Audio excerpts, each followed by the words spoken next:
मैं यादवराव पानसे, प्रधान पाठक, शासकीय कन्या माध्यमिक शाला टिकारी। कोरोना वायरस के दौरान इसमें लॉकडाउन की स्थिति बनी हुई है और इसमें कोरोना से बचाव के लिए मैंने एक लकड़ी से एक उपकरण बनाया है जिसे हम corona awareness hand wash unit कहते हैं। इसमें बिना किसी वस्तु को छुए बाहर से जब हम आते हैं तो इस तरह से साबुन का पानी हमें हाथों में मिल जाता है और उसे लगभग 20 सेकेंड तक मलने के बाद में बढ़िया झाग निकालने के बाद में उसको इस बोतल के शुद्ध जल से धो लेते हैं। इस तरह से कोरोना वायरस से हम बचाव का उपाय कर सकते हैं और स्कूल के लिए ये उपकरण हमें जब काम आएगा बच्चों के हित में। आइए, मैंने लॉकडाउन में कहाँ शुरू करना है यहाँ पे ठीक है बस। कोरोना के संकट काल में हमने घरों में रहकर अपने विद्यालय के बच्चों के लिए बहुत सी शिक्षण सहायक सामग्री तैयार की है। सबसे पहले ये कलर्ड सीताफल के बीज हैं, इनसे हम बच्चों को गिनती और पहाड़े सिखाने के लिए उपयोग कर पाएंगे।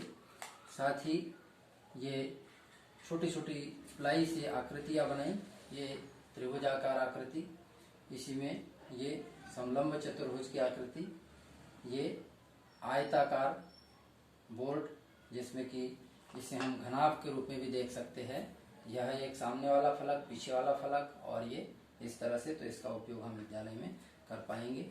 इसी तरह से और भी घनाभ के आकार के गुटके हमने बनाए हैं, इनका उपयोग बच्चों में सीखने के लिए कक्षा में किया जाएगा। और ये घन की आकृति, इससे भी बच्चों विद्यालय के बच्चों को लाभ मिलेगा। यह पाइप, यह बेलन का कार्य करेगा। इसी प्रकार हमने भिन्न की अवधारणा सिखाने के लिए इस तरह से दो वृत्त बनाकर और उसको इसमें लगा के बनाया, तो इससे हम भिन्न की अवधारणा बच्चों को बढ़िया अच्छी तरह से सिखा सकते हैं।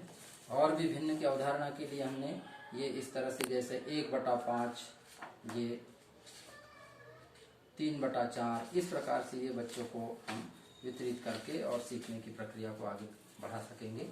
इसी प्रकार घनाभ बनाने के लिए हमने कागज से इस तरह की आकृति को मोड़कर रखा है जिससे कि बच्चों को हम ऐसे इस प्रकार से बनाकर घनाभ कैसे बनता है बता सकते हैं और कितने किन किन लंबाई और चौड़ाई के आयताकार आयतों से मिलकर बना है। इसी प्रकार हम घन भी इससे बनाकर बता सकते हैं बच्चों को। ये इस तरह की आकृति है घन की, तो ये इस तरह से हम बना के बच्चों को बता सकते हैं। यहाँ हमने एक बेलन को कैसे, बेलन का आकार जो है किस प्रकार की शीट से काट कर बनाया जाता है वो हमने बनाया है। और इसमें जब हम इसको इस तरह से ऐसा मोड़कर इस तरह से मिला देते हैं तो एक घन संग बेलन बन जाता है। इसमें मैंने इसी तरह से सामाजिक विज्ञान में पढ़ने के लिए बच्चों के लिए ये प्रश्नोत्तर का निर्माण किया है। प्रश्नों के उत्तर लिखकर अलग अलग बच्चों को पढ़ने के लिए, अंग्रेजी में भी यही काम इसमें किया है।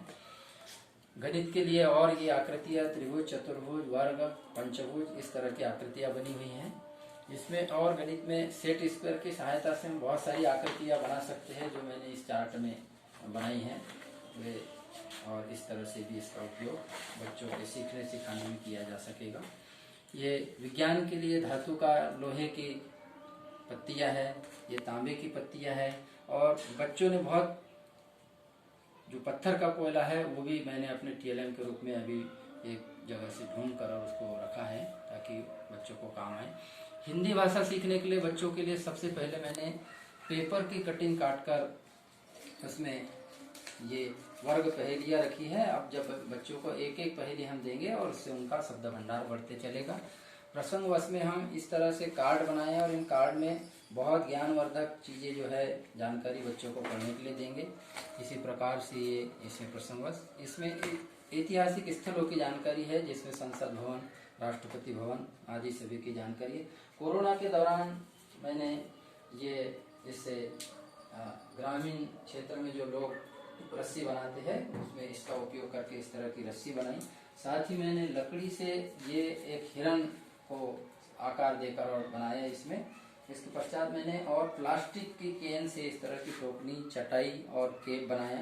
ये इस तरह की सारी सामग्री ये घर बैठे कोरोना के दौरान मैंने समय का सदुपयोग करके इसको हैंडवर्क के रूप में बनाया। अभी आगे के लिए मैं पेपर की और कटिंग मेरे पास रखी हुई है, जिसमें बहुत अच्छी ज्ञानवर्धक चीजें बच्चों के काम की, जिसको मैं फाइल के रूप में, पुस्तक के रूप में बनाऊंगा। धन्यवाद।